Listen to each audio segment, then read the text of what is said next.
Don't you threaten me with a good time. That's what I was telling Japan as, the People's Republic of China.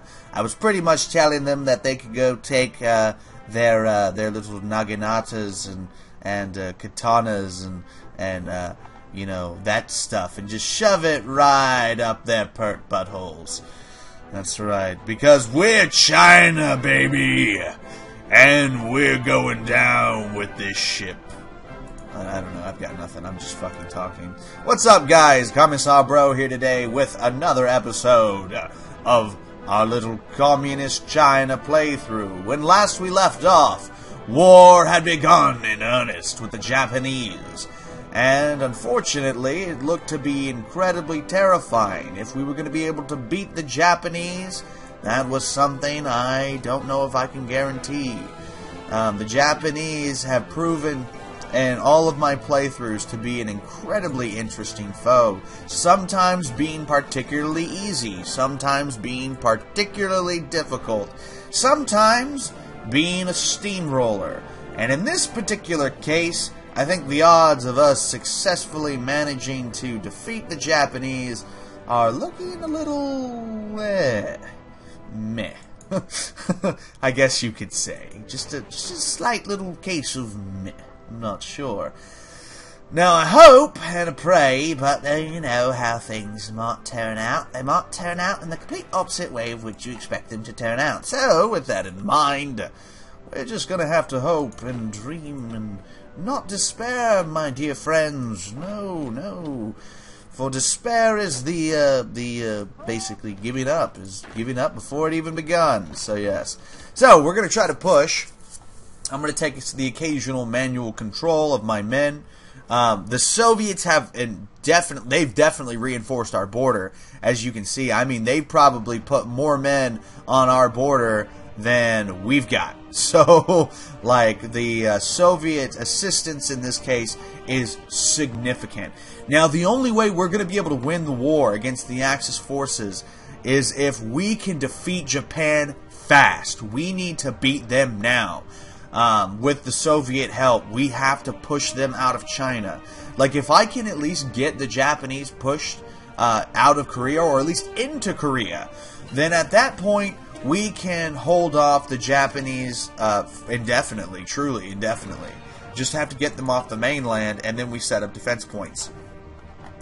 Now, if Poland is destroyed, and it's coming very, very close to the time that there is actually that Poland gets invaded.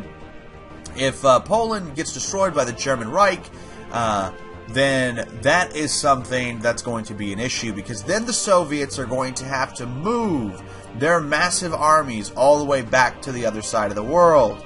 And that will be bad for us, because then we will not be able to hold out against this force that marshals before us. So, with that in mind, we have to, basically, like I said, we have to take Japan now, here and now. This is the time to do it, and we've got to do it fast.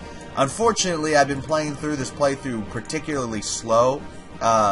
It's different, I guess, playing it when you're not talking and then narrating over your gameplay. In my opinion, anyway, it makes it harder. It makes it much harder to play. So basically, that's the situation we're having right now. Is because I'm behind. I'm about 6 months to a year behind my usual schedule when I play this playthrough. So yeah, we need to hurry. The Japanese are much stronger than they should be. We're not as strong as we should be. And oh god, they've got reinforcements. It looks like they've got reinforcements, but that's okay. We just got to keep pushing until we defeat our opponents for sure. And I'm probably just going to do amphibious assault speed. Maybe we should just wait on that. I don't know, armor's pretty important. Yeah, we're going to do armor and amphibious assault when we get to that point. What else do we need? Do we need any of this? I know I look at this quite often. I don't know if we actually need this. Tank designer. Yeah, let's just go ahead and get that. Czechoslovakia joined the Allies. The German Reich declared war on Czechoslovakia. Uh-oh. Time is running out. Thankfully, though, the Allies are already at war with Germany. So that means that the Germans are already on the back foot. trying to hold against the Allied forces. And the United States landed troops up here above Bremen, but unfortunately it looks like that invasion has not worked. And now the French are starting to get pushed back. Thankfully, an unexpected ally in Romania, because Hungary declared war on Romania. Thus, Romania is now a force against the Germans, but this is also a bad thing because Romania, if it is unable to hold, has literally just opened the gateway to Germany to come in, reinforce the Hungarians, and start pushing in through the Soviet Union from the south, the southwest. So, shit, basically, is the word of the day there. But we are pushing hard, and fucking really hard against the Japanese. All forces, aggressive maneuvering now! We have to conquer this land now! Oh my god, the casualties we're probably taking. Yes, Romania, you can have... Actually, no. No. You know what? Yeah, fine, why not? Romania's gonna need it. Romania is definitely gonna need some military access at some point. Through China, I would imagine. So, how are things looking? Well, things are looking pretty good. I mean, we're taking territory. We're kicking ass and taking names in a couple of places. Our casualty figures are not as bad as you would think. The Japanese, on the other hand, and the Germans and the Italians, they are getting fucking smashed. Did Italy get taken over? Okay, Italy has capitulated. Well then, that makes this much more interesting. That's for sure. No, Jesus. So Italy's been defeated. Germany is now surrounded on multiple sides. By the Allies, by us, by them, by other people. And that plane literally just did a full 180 in the middle of the air. That was impressive. That's superior German engineering, yeah. That's exactly what that is, yeah. So that'll be interesting. Okay, so yeah, Europe seems to be relatively secured. And that means it's only a matter of time before we bring down the Japanese Empire. They're not ready, baby. They're not ready. And let's take Jinan, of course. Absolutely. And look, we've already increased the number of factories to 46. Things are looking spectacular indeed. So Jinan has been conquered. Boom, we are up to 50 factories, baby. That's right. And look at these Soviet tanks engaging the Japanese. This is going great, man. This is going phenomenally. Yeah, and look, we've cut off the Japanese forces in China. So now these few divisions here in the south have been cut off from the majority of the army in the north. Oh, yeah. Oh, yeah. This is exactly what I wanted to happen. Alright, so also we need to do, like, industrial technologies because I've kind of been slacking on that. Yeah, that factory output and whatnot. That's always something major you're supposed to get. The factor, like, industrial output in this game is, like, game-breaking if you're not using it. It's absolutely game-breaking. Yeah, we'll just build some convoys. Convoys seem like a great idea.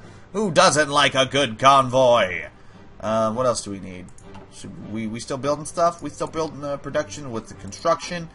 Yeah, we still building some stuff. Some of our railroads, our infrastructure is damaged, so we're gonna have to repair that. As we see, we have 25 factories, civilian factories building. We've got some free military factories now that we are just trumping right through their territory. So what do we want to increase? Do we want to start making fighters? Maybe? No? Maybe not? No, probably not. Let's pause it. Let's figure out what we want to build. Well, we're going to need more infantry equipment. Yes, you can never have too many infantry equipments. We're going to build one more of those. We're going to build 2 more of those. Yeah, actually 3 more. We'll put 3 more of those. We still don't have enough resources, though. We're kind of low on steel. This is why I like to play like the expanded industry mod and whatnot, because it lets you actually build resources in your territories, which to me is fun. It's a lot more fun to be able to actually increase your resource production rather than have to conquer specific areas for it. It lets you have more of an isolationist policy in regards to playing the game, which to me is really cool. I like being able to be isolationist and only have to fight defensively if people declare war on me. So, yeah. But anyway. So, we're pushing the Japanese right on out now, aren't we? Yes, we are. And the United Kingdom wants territory, or wants access into our territory, and that is something I cannot allow, my friend. No, indeed I cannot. Alright, cool. So, we've got an extra research slot. We're about to get our second extra research slot.